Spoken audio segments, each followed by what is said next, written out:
Lalu dengan adanya reklamasi, air pesisir pantainya itu tambah ke depan. Maka air itu akan backwater, akan kembali. Sebut lebih dari 80 pulau terancam tenggelam, Anies langsung disemprot tukang ngibul. Anieslah yang bakal tenggelam. 2024 hanya angan-angan? Ditulis oleh tim redaksi jurnal, dikutip dari berbagai sumber. Apa kerja Anies Baswedan selama 5 tahun ini? Kerjanya yang nggak ada. Yang banyak cuman dandan, terus berpose naik sepeda sambil lepas tangan. Halo, kembali berjumpa dengan suara Fani Bakri di channel media 45.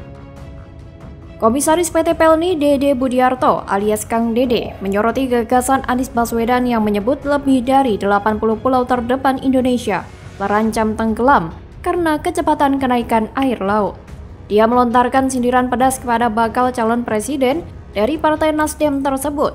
Hal itu disampaikan Kang Dede dalam akun Twitter pribadinya pada Selasa 13 Juni 2023. Menurutnya, mantan gubernur terburuk sepanjang sejarah DKI itu adalah tukang ngibul.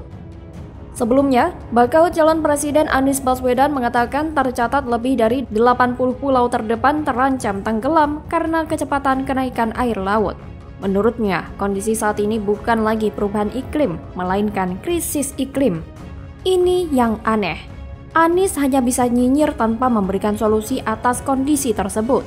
Anies pernah bilang bahwa salah satu cara untuk menahan laju penurunan muka tanah daratan Jakarta adalah menghentikan reklamasi pulau di Teluk Jakarta.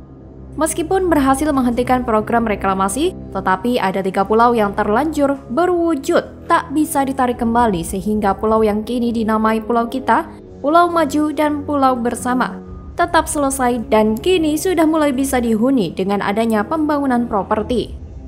Dari beberapa penelitian terlihat bahwa penurunan muka tanah di pulau reklamasi tersebut memiliki laju yang lebih cepat dibandingkan daratan utama Jakarta. Tapi konsistensi Anies Baswedan menolak reklamasi agar permukaan tanah di wilayah DKI turun dipertanyakan. Usai dia memberikan izin kepada PT Pembangunan Jaya Ancol, pemberian izin reklamasi untuk kawasan Ancol Timur itu dinilai sebuah pengingkaran atas janji manisnya saat Pilkada DKI Jakarta 2017 silam. Janji tolak reklamasi merupakan salah satu daya tarik yang dijual Anies bersama pasangannya saat itu, Sandiaga Uno, kepada masyarakat ibu kota. Menurut Anies kala itu, reklamasi di Teluk Jakarta hanya memberikan dampak buruk khususnya kepada para nelayan. Namun 3 tahun berselang, Anies justru menerbitkan Keputusan Gubernur Nomor 237 Tahun 2020 tentang izin pelaksanaan perluasan kawasan rekreasi Dufan dan Ancol. Ketua Badan Musyawarah Masyarakat Betawi atau BAMUS Betawi, Zainuddin pun menyayangkan sekaligus menolak Kepgub 237/2020 itu. Bahkan pada saat masih menjadi gubernur, Anies juga telah menerbitkan IMB untuk 932 gedung yang telah didirikan di Pulau D. Hasil reklamasi yang sempat ia segel di awal masa kepemimpinannya.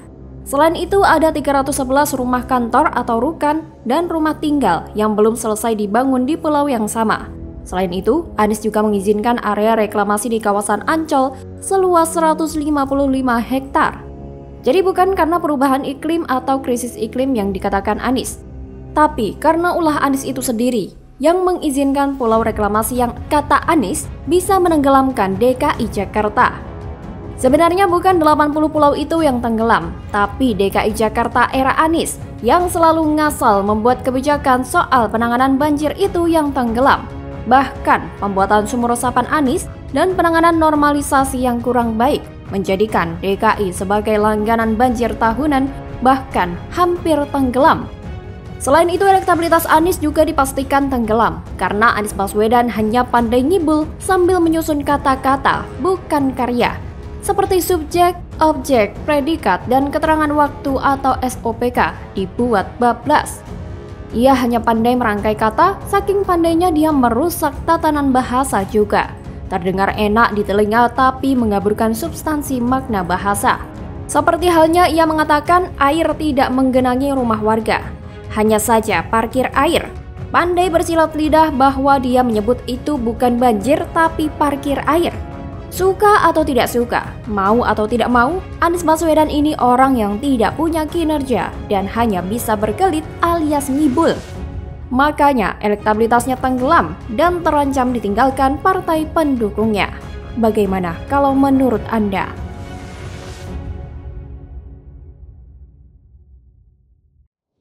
Kita Joko Widodo, ya, ini orang Solo yang mula-mula seperti memberikan harapan, ya, tapi lama-lama menjadi makin mendung, makin gelap, dan mungkin memang perlu dilengserkan. Logika ngawur orang tua macam Amin Rais, serukan jihad dan ubah kalimat azan sebagai sarana jihad tumbangkan Jokowi, ngawur. Ditulis oleh tim redaksi jurnal, dikutip dari berbagai sumber. Amin Rais sedang membangun politik identitas berbasis agama, sentimen agama dikeluarkan kembali untuk menyerang presiden, menyerang pemerintah yang sah. Halo, kembali berjumpa dengan suara Fani Bakri di channel Media 45. Pendiri Partai Umat Amin Rais dalam diskusi Forum Kajian Strategis dan Advokasi bertema Tolak Cawe-Cawe Jokowi, Tolak Narasi Politik Identitas, Kembalikan Kekuasaan ke Tangan Rakyat, menyerukan kumandang kalimat azan Hayya alal jihad. Di saat subuh dan zuhur itu dia kutip untuk lengserkan Presiden Jokowi. Kalimat adzan Hayya alal jihad, kata Amin Rais, jadi kode perjuangan lengserkan Jokowi. Lengserkan Jokowi, kata Amin Rais, bisa dimulai dengan kumandangkan azan Hayya alal jihad. Amin menilai kumandang Hayya alal jihad akan habisi perasaan takut pada rezim penguasa Jokowi. Menurut Amin, umat Islam di Indonesia sudah lupa bahwa perintah jihad ada dalam Al-Quran Surat At-Taubah.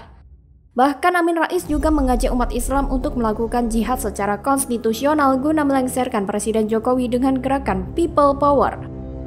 Hal itu dikatakan Amin Rais di acara Dialog Nasional Rakyat Bertanya, Kapan People Power? Yang diselenggarakan oleh Mega Bintang di Solo. Mantan Ketua MPR RI itu menambahkan jika langkah melalui mekanisme di DPR, DPD, dan MPR sudah buntu, maka jawabannya hanya satu, yakni People Power. Dia menilai Jokowi yang pada awalnya diidam-idamkan rakyat untuk menjadi pemimpin yang bisa diamanahi harapan, justru makin jauh dari visi kerakyatan. Sebenarnya apa yang diungkapkan oleh Amin Rais itu justru sedang membuat gaduh perpolitikan di Indonesia. Apa yang Amin lakukan bukan untuk memperjuangkan hak rakyat atau mengembalikan ke yang lebih baik, tapi justru memperparah keadaan dengan membawa-bawa nama agama dan jihad. Tapi begitulah orang tua yang satu ini. Dari dulu membenci Jokowi seperti ada dendam pribadi yang sudah lama terjadi dan sampai saat ini belum bisa dimakluminya. Padahal Jokowi santai saja dengan kelakuannya. Artinya Jokowi tidak merasa punya masalah dengan Amin Rais. Amin Rais saja yang membuat masalah itu masuk terus mengganggu pikirannya. Namun, mungkin saja kenapa Amin Rais begitu getol menyerang Jokowi? Mungkin karena ada kepentingan bisnisnya atau lahan basahnya yang terganggu. Mungkin ada sangkut pautnya dengan masalah Freeport atau sumber daya alam lain yang kini sudah mulai dirasakan manfaatnya oleh masyarakat dan Amin Rais tidak tega jika sumber daya alam itu dinikmati oleh rakyat Indonesia. Maunya sih Simbah yang menguasai bersama koleganya. Apakah begitu? Amin Rais menuduh Jokowi semakin hari semakin ngawur. Namun kalau pemirsa melihatnya dengan jeli, maka yang ngawur itu justru dia. Iya kan? Coba lihat. Ia menyeru kepada semua rakyat Indonesia untuk melawan Jokowi. Padahal hampir mayoritas rakyat Indonesia itu puas dengan kepemimpinan Jokowi. Jadi apakah Amin Rais maunya itu agar rakyat berbuat dosa dengan cara makar? Demo atau berbuat rusuh sehingga chaos gitu? Ibaratnya seorang anak yang diprovokasi untuk melawan orang tuanya sendiri. Padahal si anak ini sudah dibesarkan dan orang tua juga sangat peduli pada anaknya. Ini kan kurang ajar ya, merusak keluarga. Jadi jangan sampai Simbah Amin ini merusak negara. Karena kalau negara rusak, dia mungkin akan bersiul-siul lalu tampil bak pahlawan seperti waktu reformasi dulu. Padahal yang berjibaku di lapangan itu adalah mahasiswa dan rakyat. Mbah mungkin ngumpet di suatu tempat yang aman sambil memantau dari jauh. Lalu setelah kerusuhan sudah mulai reda, muncullah ia dengan memakai ikat kepala dan ikutan teriak-teriak seolah sudah berjibaku dengan susah payah. Tapi ternyata tidak. Dan akhirnya ia pun mengangkat dirinya sebagai pahlawan. Licik kan? Bagaimana kalau menurut Anda?